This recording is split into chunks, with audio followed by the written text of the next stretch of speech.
অসুস্থ ব্যক্তিকে দেখতে যাওয়ার যে কি ফায়দাটা আগে শুনেন, পরে জিজ্ঞাসা করবো যাইবেন কিনা। মুসলিম শরীফের 2562 নাম্বার হাদিস।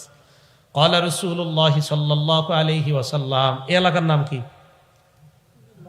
হ্যাঁ, আচ্ছা, বারুইপাড়া। পাশে আরেকটা এলাকার নাম বলেন। কবিরপুর। ওই একটা, এই বারুইপাড়ার কেউ কবিরপুরে কোনো অসুস্থ ব্যক্তিকে দেখতে গেছেন। বারুইপাড়া থেকে কবিরপুরে কোনো অসুস্থ ব্যক্তিকে দেখতে, অথচ এই গ্রাম থেকে কবিরপুর কেউ একটা অসুস্থ ব্যক্তিকে দেখতে গেছেন। নবীজি বলেন, ইন্নাল মুসলিমা ইদা আদা আখাহুল মুসলিম, কোন মুসলমান যখন তার অসুস্থ মুসলমান ভাইকে দেখতে যায়।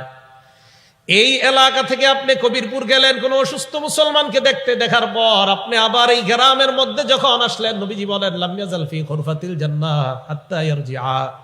এই যে গেলেন আর আসলেন, এই যাওয়া আর আসা পর্যন্ত নবীজি কয়, তুমি তো অসুস্থ ব্যক্তিকে দেখতে গেলা, তোমার তো জানা নাই এই পুরাটা সময় তুমি জান্নাতের ফল পাড়তেছিলা। জান্নাতের ফল পাড়তেছিলা। অসুস্থ ব্যক্তিকে দেখতে যাওয়ার এত ফজিলত। তিরমিজি শরীফের 2008 নাম্বার হাদিসের বর্ণনা।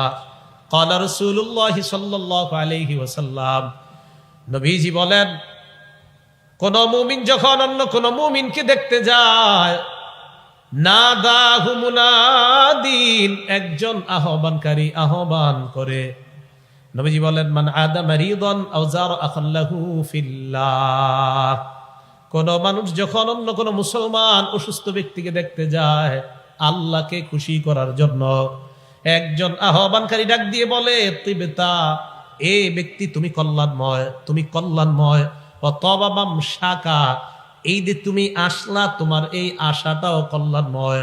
ওয়াতাবাওয়াতা মিনাল জান্নাতি নুজুলা, তুমি জান্নাতের মধ্যে একটা ঘর বানিয়ে ফেলছো।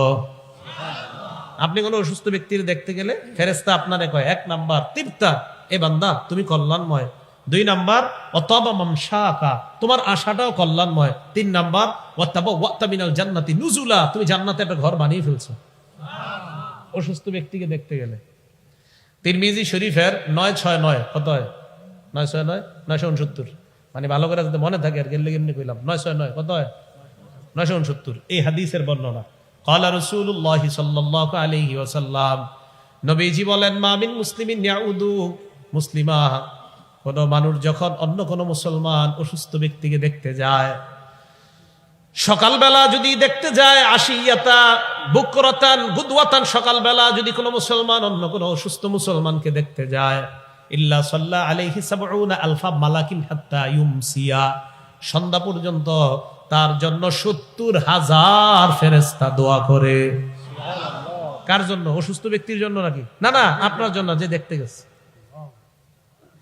ওয়াইন আদাহু আশিয়াতান, কেউ যদি রাতের বেলা কোনো অসুস্থ মুসলমানকে দেখতে যায়, ইল্লা সাল্লা আলাইহি 70 আলফা মালাকিন হাত্তা ইউসবিহা, ওই মুসলমানের জন্য সকাল পর্যন্ত 70,000 ফেরেশতা দোয়া করে।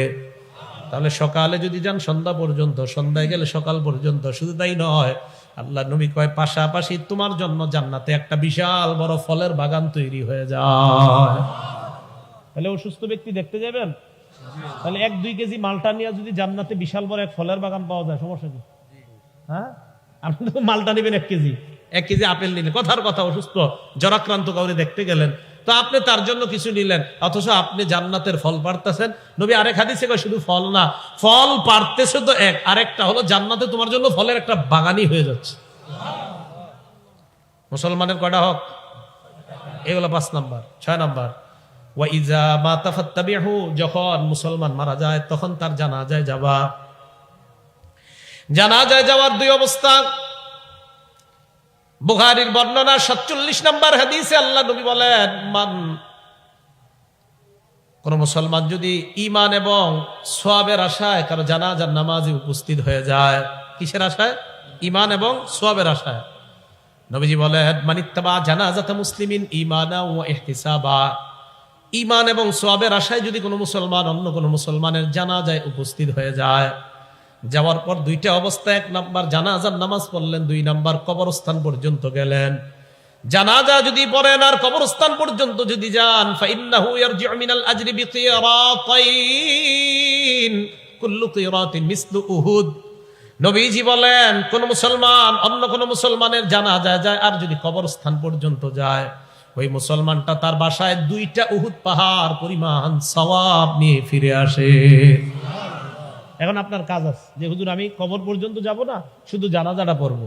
আল্লাহ নবী কয় যদি শুধু জানাজা পড়ে চলে আসে, একটা উহুদ পাহাড় পরিমাণ সওয়াব। তাহলে জানাজা পড়লে 1 উহুদ, আর জানাজা এবং কবর পর্যন্ত গেলে 2 উহুদ পাহাড় পরিমাণ সওয়াব নিয়ে ফিরে আসে। তাহলে এই 6টা অধিকার মনে থাকবে তো ইনশাআল্লাহ। আল্লাহ আমাদের সকলকে অধিকারগুলো আমাদের জীবনে বাস্তবায়ন করার তৌফিক দান করেন। আমিন ওয়া আখিরু দাওয়ানা আনিল হামদুলিল্লাহি রাব্বিল আলামিন।